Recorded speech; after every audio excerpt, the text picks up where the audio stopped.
안녕하세요, 비크모험입니다. 오늘 알아볼 로직은 NFB 안에 있는 로직이고요. 저번처럼 플레이 먼저 하고 간단하게 로직 설명 후 게임 메이커에서 구현을 해보겠습니다. 자, 여기 보시면 이렇게 몬스터들이 있죠. 오른쪽에 보시면 맨 위에 몬스터를 50마리 잡아달라는 퀘스트가 보이실 텐데요. 몬스터들을 잡은 만큼 오른쪽 퀘스트에 카운팅되는 이 로직에 대해서 설명을 해보겠습니다. 우선은 여기 이렇게 몬스터들이 보이시죠? 그리고 잡게 되면 오른쪽 퀘스트 카운팅이 되죠. 여기까지의 로직을 한번 설명을 해보겠습니다. 일정 범위 안에 들어가게 되면 몬스터가 저를 공격했죠. 그때 몬스터는 비헤이비어에 프레데터라는 로직이 들어갔기 때문에 저를 발견하고 공격하게 됩니다. 그리고 두 번째를 보시면 미션 완료를 위해 제가 몬스터를 잡죠.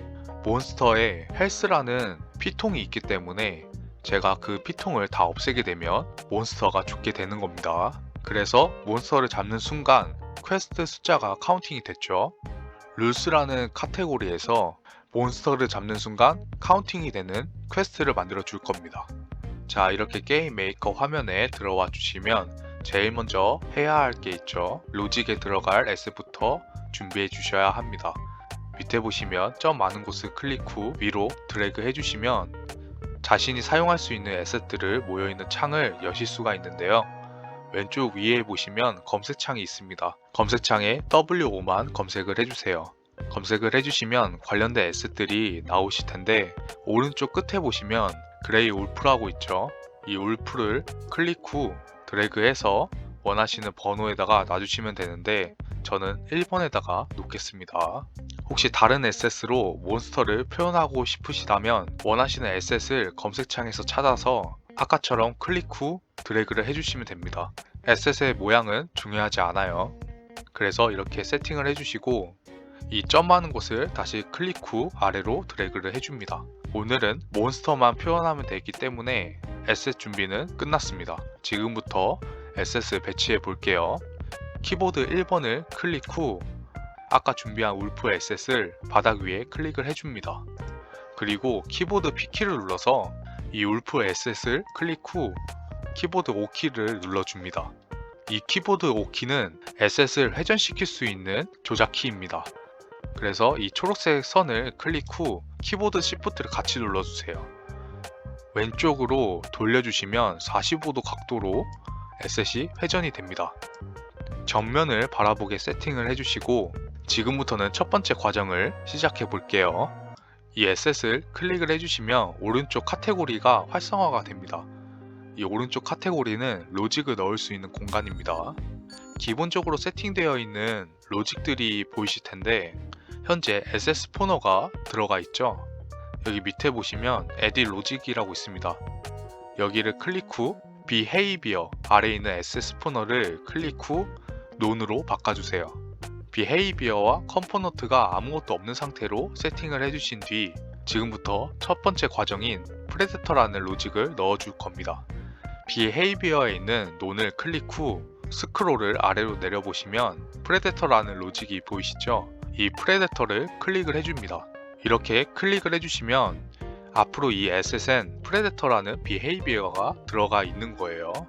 기능을 간단하게 설명을 해보자면 체이싱 에리어라고 있죠. 이 민트색과 네모난 박스칸 보이시죠? 이 에셋이 움직일 수 있는 범위입니다. 그리고 그 밑에 보시면 워크 스피드라고 있죠. 그리고 체이스 스피드도 있습니다. 워크 스피드는 걷는 속도이고요. 체이스 스피드는 저를 발견하고 따라오는 속도입니다. 그리고 어택 데미지는 한 번 공격할 때 들어가는 피해량입니다. 그리고 그 밑에 보시면 태그 투 어택이라고 있는데 플레이어는 기본적으로 아바타라는 태그를 갖고 있습니다. 프레이 또는 아바타 태그를 가진 에셋이 보이면 이 프레데터가 공격을 하는 거예요. 플레이어인 아바타만 공격하면 되기 때문에 프레이는 없애줍니다. 이렇게 세팅을 해주시고 그 밑에 보시면 디텍션 레인지라고 있는데 감지하는 범위예요. 이 노란색 보이시죠? 동그란 원, 노란색 테두리 안에 들어오면 이 에셋이 플레이어가 들어왔다는 걸 1차적으로 감지를 하는 겁니다. 그리고 어택 레인지가 있죠?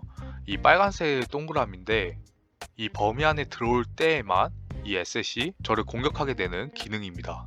여기까지만 알아두시면 될 것 같습니다.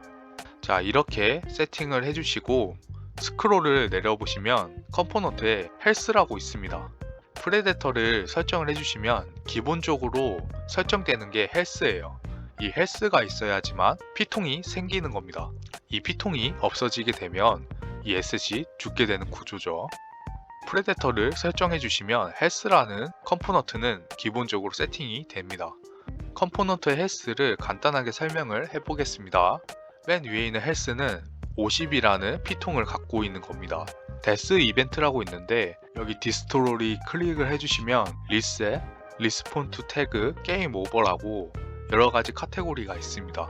첫 번째 디스토리는 피통이 없어지게 되면 에셋이 파괴되는 구조입니다. 그리고 리셋은 피통이 다 없어지게 되면 다시 부활하게 되는 기능이고요. 그리고 리스폰투 태그는 리스폰이 될 때 태그가 되는 기능입니다. 그리고 밑에 보시면 게임 오버, 이 에셋이 죽게 되면 게임이 종료되는 기능입니다. 에셋이 없어져야 하니까 디스트로리를 넣어주시면 됩니다. 그리고 인스턴트 데스 메시지라고 있는데 킬이라는 메시지가 들어오게 되면 에셋이 사라지게 됩니다. 만약 데스 이벤트에 리셋을 넣게 되면 킬이라는 메시지가 들어올 때에는 리셋이 되겠죠. 받는 신호가 굳이 필요하진 않기 때문에 논을 세팅을 해줍니다. 그리고 라이프바 디스플레이라고 있는데 온 히트가 있고 어레이즈가 있고 히든이 있어요. 어레이즈는 항상 라이프바가 보이게끔 설정하는 기능이고요. 온 히트는 제가 때렸을 때에만 라이프바가 표시되는 기능입니다. 히든은 안 보이게끔 만들어주는 기능이에요. 그리고 그 아래 보시면 메시지 센트 온 데스라고 있습니다. 이 에셋이 죽을 경우에 어떠한 신호를 보낼지 설정하는 기능입니다.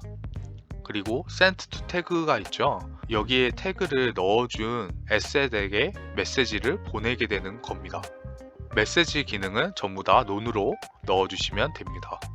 그리고 이 밑에 보시면 태그라고 있습니다. 이 태그는 정말 중요한 기능입니다. 태그는 이름이라고 생각을 해주시면 되는데 이 에셋의 이름보다 이 태그가 더 중요합니다. 이 태그를 잘 설정해 주셔야지 메시지에 혼선이 안 생깁니다. 우선 태그에 울프라는 태그를 넣어 줄게요. 대소문자 구분을 했습니다. 이 울프라는 태그 꼭 기억해 주세요. 자, 그래서 첫 번째, 두 번째 과정이 끝났습니다. 지금부터는 세 번째 과정을 시작해 볼게요. 맨 위에 보시면 룰이라는 카테고리가 보이실 겁니다. 여기를 클릭을 해주세요.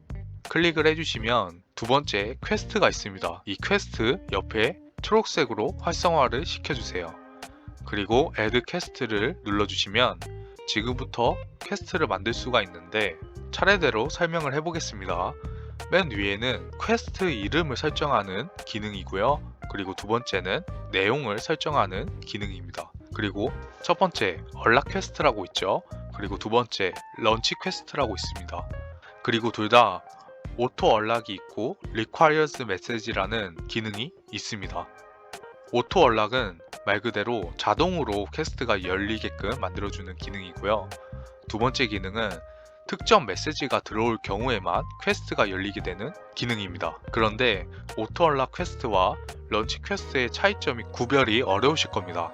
여기서 첫 번째 얼락 퀘스트는 한 번 더 잠금 장치라고 생각을 해주시면 돼요. 둘 다 requires message를 설정을 해주시면 첫 번째 requires message가 들어오고 두 번째 requires message가 들어와야지 이 퀘스트가 열리게 됩니다. 그래서 만약에 첫 번째 A1이라는 requires message를 넣어주시고 두 번째 런치 퀘스트에는 A2를 넣어주시면 A1이라는 requires message를 먼저 받으신 다음에 두 번째로 A2라는 메시지를 받아야지만 퀘스트가 열리게 되는 겁니다. 그래서 첫 번째 얼락 퀘스트는 한 번 더 잠금 장치를 해주는 기능이구나 라고 생각을 해주시면 돼요. 저희는 특정 메시지를 받지 않고 자동으로 퀘스트가 열리게끔 만들어 주겠습니다. 그리고 세 번째 퀘스트 타입을 한번 살펴보겠습니다. 카운터를 눌러주시면 카운터, sdes, 타이머, wait for message라고 있는데 카운터는 아까처럼 카운팅이 되게끔 만들어주는 기능이고요. sds는 특정 에셋을 죽일 경우 퀘스트가 완료되게끔 만들어주는 기능입니다. 그리고 타이머는 시간 제약을 만들어주는 기능이고요. wait for message는 특정 메시지가 들어오면 퀘스트가 완료되는 기능입니다. 그래서 저희는 카운트가 돼야 하기 때문에 카운터를 눌러주시면 돼요. 그리고 카운터 타입이라고 써져 있죠. 콜렉티드 오브젝트가 있고 데스가 있는데, 콜렉티드 오브젝트는 컬렉터블 기능이 들어간 에셋을 먹어야지만 카운트가 되는 기능이고요. 데스는 아까처럼 몬스터를 죽이거나 에셋을 없애게 되면 카운트가 되는 기능입니다. 그래서 저희는 데스를 눌러주시면 돼요. 자, 여기 아까 제가 기억해달라는 태그가 보이시죠? 여기서 설정한 태그 에셋을 없애야지만 카운팅이 되는 구조입니다. 그래서 태그가 제일 중요한 거예요. 자, 오른쪽에 보시면 울프 에셋에 들어간 로직들이 보이시죠? 여기 밑에 보시면 태그에 울프라는 태그가 있습니다. 에셋에 들어간 태그와 퀘스트에 들어간 태그가 동일해야지만 인식을 하고 카운팅이 됩니다. 그래서 아까 에셋에 설정한 태그를 여기에다가 기입을 해주시면 됩니다. 제가 대소문자 구분해야 한다고 말씀드렸죠. 그래서 WOLF를 여기에다가 기입을 해주시면 됩니다. 어마운트는 총 개수예요. 그래서 5개의 울프라는 태그를 가진 에셋이 죽어야지만 퀘스트가 완료되는 구조입니다. 그리고 4번은 퀘스트 완료 조건이고요. 이것도 클릭해 보시면 여러가지 기능이 있는데 자동으로 설정을 하겠습니다. 그리고 5번째는 이 퀘스트가 완료되면 어떠한 특정 메시지를 보낼 것인가 라는 기능입니다. 저는 기본으로 세팅을 하겠습니다. 퀘스트 만들기도 끝입니다. 자, X표를 눌러주시고 지금부터는 이 울프를 5마리를 잡아야지만 퀘스트가 완료되는 구조이기 때문에 이 에셋을 클릭을 해주신 다음에 컨트롤 D를 눌러서 복사를 해주세요. 지금 5마리가 완성이 됐죠. 그리고 원하시는 에셋을 클릭 후 키보드 I키를 눌러주시면 에셋 이동이 가능합니다. 그래서 5마리가 보이게끔 배치를 하겠습니다. 이렇게 5마리가 배치가 됐죠. 키보드 탭키를 눌러서 한번 확인을 해보겠습니다. 자, 자동으로 퀘스트가 나옵니다. 그리고 일정 범위에 들어가면 저를 공격을 하죠. 그래서 이 5마리를 잡아주시면 오른쪽 퀘스트에 카운팅이 되죠. 그리고 퀘스트가 완료가 됩니다. 자, 이상으로 이번 영상을 마치겠습니다. 다음에도 더 쓸만한 로직들로 찾아뵙겠습니다. 시청해주셔서 감사합니다.